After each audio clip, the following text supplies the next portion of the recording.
Bonjour, bienvenue sur ma chaîne. Je vais aujourd'hui parler de Windows 11 et de PHP. Est-ce que les deux fonctionnent bien ensemble? Je vais aussi tester l'extension Win32 Service qui permet de faire tourner des scripts PHP en tant que service Windows.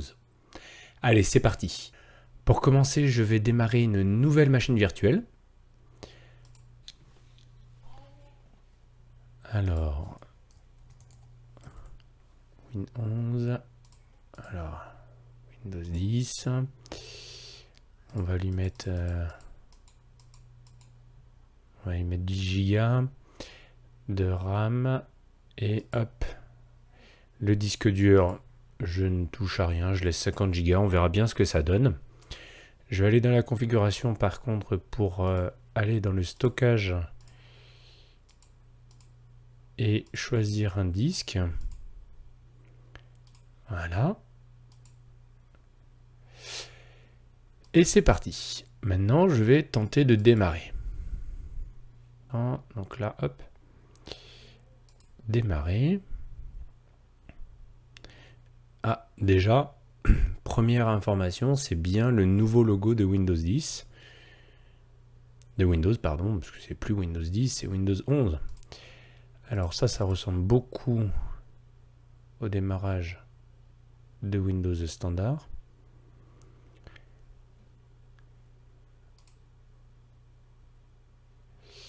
Alors je vais prendre Windows 11 professionnel. Suivant. Hop, suivant. Installer uniquement. Donc là, formater. Nouveau, appliquer, OK. Formater, OK. Suivant. Et voilà, c'est parti pour l'installation. On se retrouve à la fin.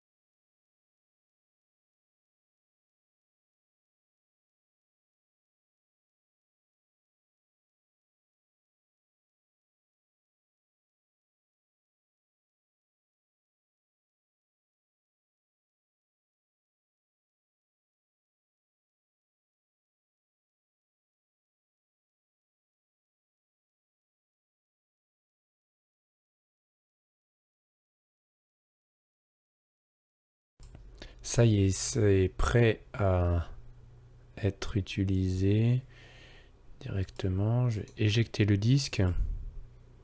Voilà, hop.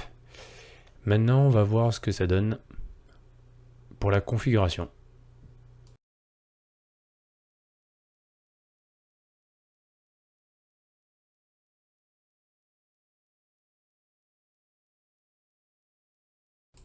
Ah, ça y est, c'est enfin prêt. Donc là, effectivement, l'assistant de paramétrage a bien changé. On va voir un peu rapidement ce que l'on peut faire. Ouais. Non, ignorer. Bon, j'aurai le clavier Mac à insérer, mais c'est pas grave, on va se débrouiller avec un clavier PC.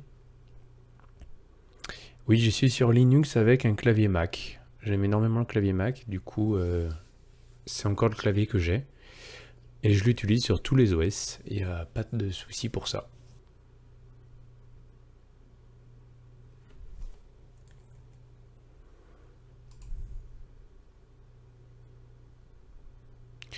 Va-t-il nous demander de redémarrer l'ordinateur parce qu'on l'a renommé? J'ai l'impression de revenir sur Windows 3.1.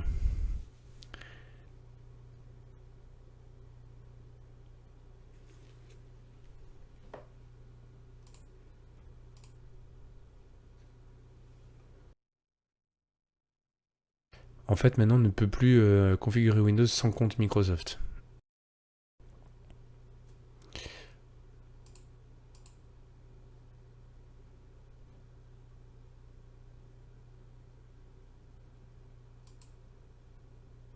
Quoique.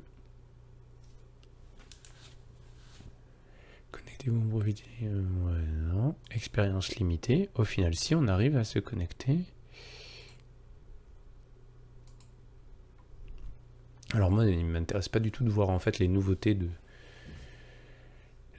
Windows. Moi, ce qui m'intéresse, c'est de savoir est-ce que PHP tourne avec Windows. Donc là, ce que je veux tester, c'est est-ce que PHP tourne avec Windows. Donc je vais essayer PHP 8, bien sûr. Je vais essayer aussi PHP 7.4 et descendre un peu dans les versions. Comme ça, voir un peu ce qui fonctionne, ce qui ne fonctionne pas.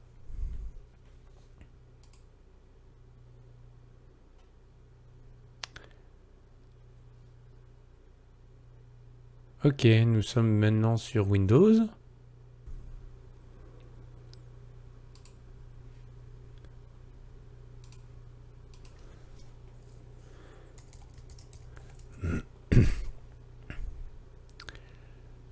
Alors, donc nous allons aller. Donc la première chose à faire est de télécharger PHP 8. Nous allons tester la version VS16 NTS. Je télécharge la version 64 bits, bien sûr. Et PHP, hop, 7.4, 64 bits et pareil NTS. Donc pour pouvoir faire fonctionner PHP, on a besoin des fichiers redistribuables pour C++. Et donc du coup, nous allons télécharger la version 64 bits. Donc là, je vais ouvrir le dossier téléchargement. Donc, première chose à faire, c'est extraire donc PHP. Extraire tout. Alors moi, j'ai l'habitude de les mettre à la racine dans un dossier qui s'appelle site. Alors, hop. Donc c'est ces deux points. Ici, je vais créer un nouveau dossier. Site. Nouveau outils. Donc dedans, je mets tous mes outils en fait. PHP 8.0. Je vais tout de suite créer aussi PHP 7.4. Donc là 8.0, hop, sélectionner le dossier, extraire. Voilà, donc ça, jusque là, j'avais pas trop de doute sur la faisabilité. On va faire la même chose avec PHP 7.4. Hop, sélectionner un dossier, extraire tout. Voilà, ok. Je vais retourner dans le téléchargement. On va essayer de voir si on a toujours l'outil de commande. CMD, l'invite de commande, oui, bien sûr. Exécuter en tant qu'administrateur, ça c'est plus pratique d'accès, tiens, c'est pas mal. Voilà, donc maintenant, c'est des sites.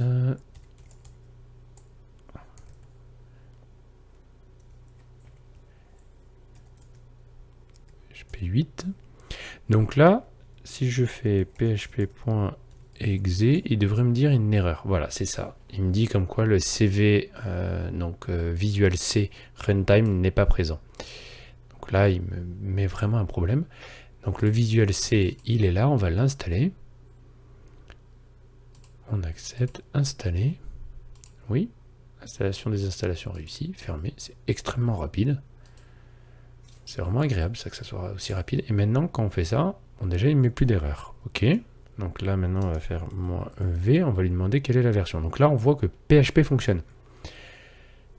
Il fonctionne. -m. On voit que l'on a les modules. Ok. Donc pour PHP 8. On va aller voir dans PHP 7.4. Donc php.exe-v, on va voir si lui aussi fonctionne. Donc lui aussi, PHP 7.4 se lance. Maintenant, moi, ce qui m'intéresse, c'est de savoir est-ce que l'extension que je développe, Win32 Service, fonctionne bien. Donc pour ça, je vais faire les tests que je fais lorsque je vais sortir une nouvelle version. Donc la première chose à faire, c'est d'aller donc sur pickle.php.net pour espérer y récupérer les DLL compilés. Alors les DLL compilés, elles sont compilées systématiquement pour PHP 7 parce que ça, Microsoft fournit toujours les serveurs. Par contre, pour PHP 8, c'est pas dit qu'elles fonctionnent bien. Alors, la version 1 est que pour la version 8 de PHP. Donc là, je vois qu'on a les DLL. On va aller voir donc la x64 en NTS. Donc c'est la version que j'ai téléchargée de PHP. Hein, hop, j'ai bien le binaire. Ça, c'est génial. Je vais copier ce fichier dans le dossier ext de PHP 8. Et c'est toujours pareil, par contre, hein, on ne peut pas coller dans un dossier qui est là collé. Ok, donc maintenant on devrait avoir php win32 service.dll. Ok. Maintenant pour l'activer, il faut aller dans le php.ini. Alors php.ini, il n'y en a pas, donc là on va dupliquer php.ini, développement, et on va le renommer en php.ini. On confirme le renommage, bien entendu. On ouvre ça dans bloc-notes. Donc je vois que bloc-notes a changé d'icône. Et on va descendre au niveau des extensions. Voilà. Hop, extension dir. Alors, sur Windows, extension dir, c'est tout simple. Il faut décommenter cette ligne-là. Et ça va chercher automatiquement le dossier, le dossier d'extension. Maintenant, on descend un petit peu et on doit avoir un peu plus bas, voilà, les extensions. Donc là, je vais en activer une directement. Extension égale Win32 service. Alors, mon clavier me joue des tours parce que je suis sur Windows alors que j'ai un Linux et un clavier Mac. Donc maintenant, on va voir si PHP se lance. Donc php-m, est-ce que j'ai Win32 service? Il est là. Win32 service est bien présent. Nous allons pouvoir continuer. Pour continuer, il me faut mes fichiers d'exemple. Alors mes fichiers d'exemple, je vais les chercher sur Git.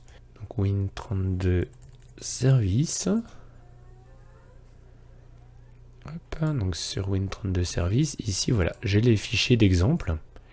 Donc ce que je vais faire, c'est que je vais télécharger le zip de la version 1. Hop, ouvrir. Voilà, donc ça c'est le code source de l'extension. On n'a pas vraiment besoin. Mais ça du coup, je vais le copier dans site. Donc ici, je vais rajouter un nouveau dossier. Alors, comment on fait maintenant ? Nouvel élément, dossier. D'accord, c'est assez bizarre. Hein, mon dossier de racine. Hop. Coller. Il faut se refaire les réflexes. Hein. Donc, le fichier qui m'intéresse le plus, c'est celui-là. Donc là, avec bloc-notes, ouais, vas-y, ouvre-le avec bloc-notes. C'est celui-là où je vais en fait exécuter en fait ces commandes-là et on va voir ce qui se passe. Est-ce que ça fonctionne bien ou pas? Donc pour ça, on va dans l'invite de commande et là j'ai besoin donc d'aller dans le dossier exemple. Ok, et donc là j'ai besoin d'aller chercher le binaire PHP 8. php.exe et là ici je vais faire service.php create. Alors voilà, c'est bon. Donc là maintenant, si on fait là ici, je fais hop, ou plutôt là, paramètres d'un barre des tâches. Ok, non. Alors, ben, on va essayer par là. Il faut que je trouve le...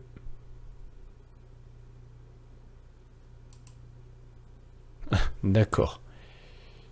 Les services, donc gérer. cacher les vieux trucs pour ne plus les voir. Et là, on doit avoir un service. On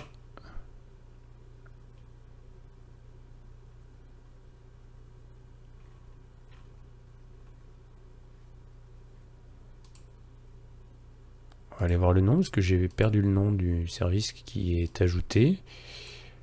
Windows Service PHP Test. J'ai pas l'impression qu'il a fonctionné. Hein. Ouais. Ça a pas l'air de bien fonctionner quand même. Hein. Alors, on va aller voir un autre exemple. Alors, on va essayer ça. Object Example. Win Service Admin PHP Register. Alors, donc là c'est pareil. Hein. Donc en fait, pour enregistrer un service, il faut être administrateur. Donc là, moi je suis sur une invite de commande administrateur et je tente d'insérer, donc de rajouter un service. Je vais voir un peu si c'est version de PHP qui pose problème ou si c'est vraiment Windows. Alors pour ça, il faut que j'aille chercher aussi l'extension pour PHP 7.4. Donc pour ça, je vais chercher la dernière version disponible pour PHP 7.4.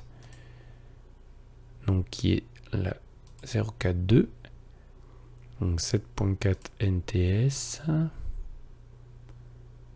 Ouvrir un fichier. Copier. Hop, on va l'installer rapidement. Alors,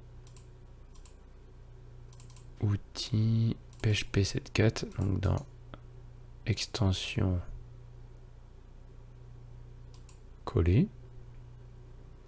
Donc là, on devrait avoir Win32 service, c'est bon. On va les configurer du coup PHP ini. Cherche extension pour paramétrer le dossier. Donc, extension lire. Hop, suivant. Et les modules extension dynamique. On enregistre le fichier. Hop, on peut le fermer. Et donc du coup maintenant on va pouvoir tester directement la commande avec PHP 7.4. Donc là avec 7.4, effectivement, ça fonctionne. En tout cas c'est ce qu'il me dit. Il me dit que ça fonctionne. Donc on va aller voir dans les services. Hop. Win32 service. Donc là ça c'est bon. Ça fonctionne. Avec 7.4. Si je fais démarrer, il me dit quoi?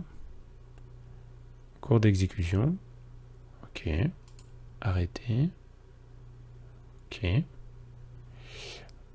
J'aimerais bien trouver le gestionnaire des tâches.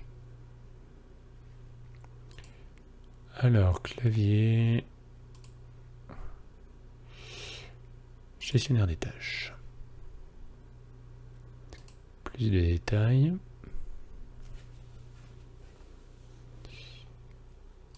Détails, voilà. Alors, quand on lance le service, on doit voir apparaître un processus PHP dans la ligne de commande. Donc, on va trier comme ça. Voilà, PHP Win, il est là.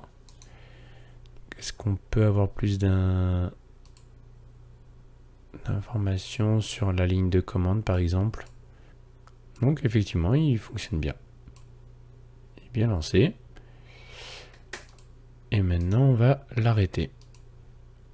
Et donc là, maintenant, cette ligne-là doit disparaître. Donc là, c'est bon. Ça a disparu. Il est bien... hop. Et maintenant, on va le delete.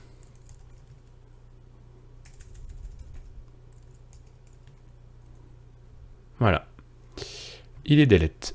Donc ça veut dire que sur PHP 7.4 ça fonctionne, par contre pas sur PHP 8. Alors il va falloir que je reteste si sur PHP 8 avec un Windows 7 ou un Windows 10 normal, tout fonctionne correctement. Donc mon premier test se termine quand même par un fail. Donc comme vous avez vu, PHP 7.4 et Win32 Service fonctionne bien sur la preview de Windows 11. Pour PHP 8, c'est pas le cas, ça ne fonctionne pas, mais je ne saurais pas vous dire exactement d'où ça provient. Il faudrait que je creuse un petit peu plus le problème. À vérifier avec la version finale de Windows 11, normalement PHP et Win32 Service devraient fonctionner sans aucun problème sur Windows 11. La vidéo est maintenant terminée, je vous dis à bientôt et bon code.